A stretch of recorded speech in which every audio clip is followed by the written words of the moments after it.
Welcome to Tamil life style. நம்ம இன்றைக்கி என்ன பார்க்க போகிறோன்னா பரோட்டா ரெசிபி எப்படி பண்ணுறதுன்னு பார்க்க போகிறோங்க. இந்த கப்பில் நான் 3 கப் அளவுக்கு மைதா எடுத்திருக்கேங்க.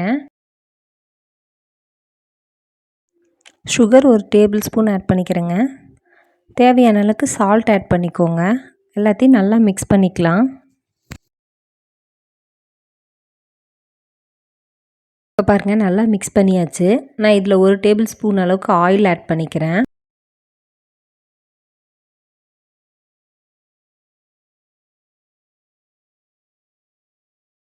தேவையான அளவுக்கு தண்ணி ஆட் பண்ணி நல்லா மிக்ஸ் பண்ணிக்கலாங்க.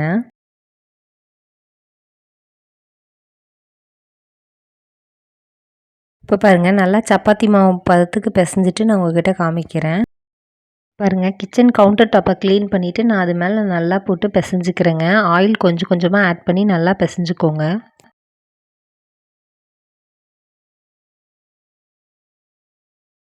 பாருங்கள், மாவு நல்லா பிசைஞ்சாச்சு. இது ஆயில் அப்ளை பண்ணி நல்லா ஊற விட்டுறலாம். நான் மாவு காயக்கூடாதுன்றதுக்காக மேலே ஒரு ஒயிட் கலர் கிளாத் வச்சு கவர் பண்ணி விட்டுறேங்க. மாவு நல்லா ஊறிச்சுன்னா நல்லா சாஃப்டாக பரோட்டா வருங்க. நான் 1 மணி நேரம் கழித்து மறுபடியும் எடுத்து போட்டு பிசைகிறேங்க. கொஞ்சமாக ஆயில் விட்டு நல்லா பிசைஞ்சிக்கிறேன். நீங்கள் எக் ஆட் பண்ணி செஞ்சிங்கன்னா இன்னும் பரோட்டா ரொம்ப சாஃப்டாக வரும்.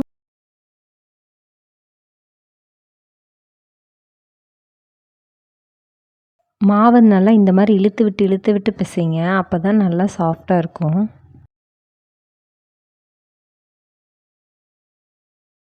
இப்போ பாருங்கள், மாவு ரெடி ஆயிடுச்சு. நம்ம உருண்டை பிடிச்சி ஊற விட்டுறலாம் ஆயில் அப்ளை பண்ணி.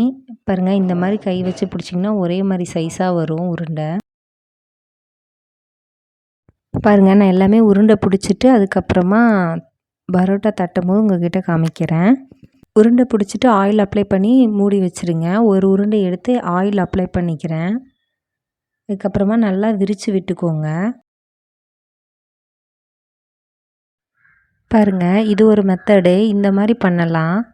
ஒரு கையில் பிடிச்சிட்டு ஒரு கையை மாற்றி மாற்றி அப்படியே இழுத்துட்டே வந்திங்கன்னா பரோட்டா நல்லா நல்லா வரும். ரொம்ப சாஃப்டாகவும் இருக்கும்.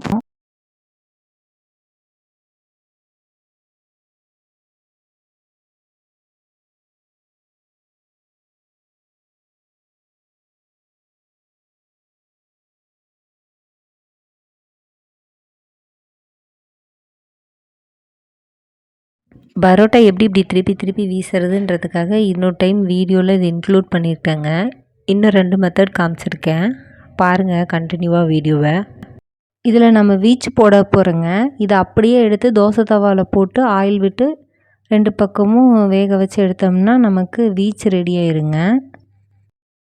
பாருங்கள், பரோட்டா தோசை தவாவில் அப்படியே சும்மா லைட்டாக ப்ரெஸ் பண்ணி போட்டு எடுக்க ரெடியாக இருக்குது. அந்த மாதிரி வரலன்னா இந்த மாதிரி ட்ரை பண்ணுங்கள். சப்பாத்தி கட்டையில் வச்சு இப்படி நல்லா லாங்காக ப்ரெஸ் பண்ணி விட்டுக்கோங்க. ரொம்ப லேசாக எவ்வளோ மெல்லிசாக தேய்க்க முடியுமோ அந்த அளவுக்கு தேய்ச்சி விட்டுக்கோங்க. நல்லா மெல்லிசாக தேய்ச்சி விட்டுட்டு அப்படியே நல்லா சுருட்டின மாதிரி இல்லைன்னா மடிப்பெடுத்த மாதிரி ஒன்று மேலே ஒன்று வச்சு எடுங்க. இது ஒரு மெத்தடு.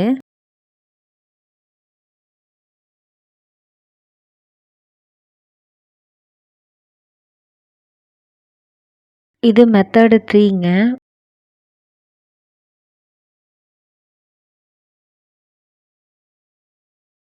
பூரிக்கட்டி வச்சு நல்லா ப்ரெஸ் பண்ணி நல்லா ரொம்ப மெல்லிசாக இழுத்து விட்டுக்கோங்க.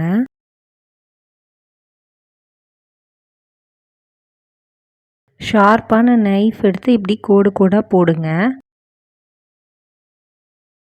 ஒரு சைடு எடுத்து அப்படியே மெல்லிசாக தூக்குனிங்கன்னா வந்துடும்.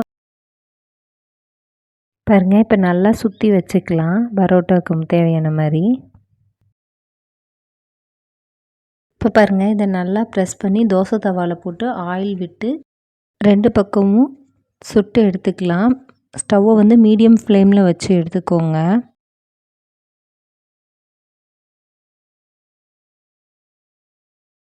இப்போ பாருங்கள், பரோட்டா ரெடி ஆயிடுச்சு.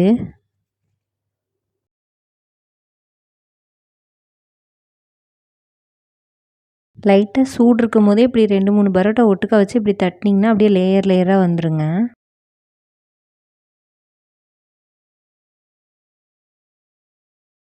இது பாருங்கள் நூல் பரோட்டான்னு சொல்லுவாங்க. எவ்வளோ சாஃப்டாக வந்திருக்கு. நம்ம நைஃப்பில் கோடு போட்டு போட்டோம் இல்லைங்க அது.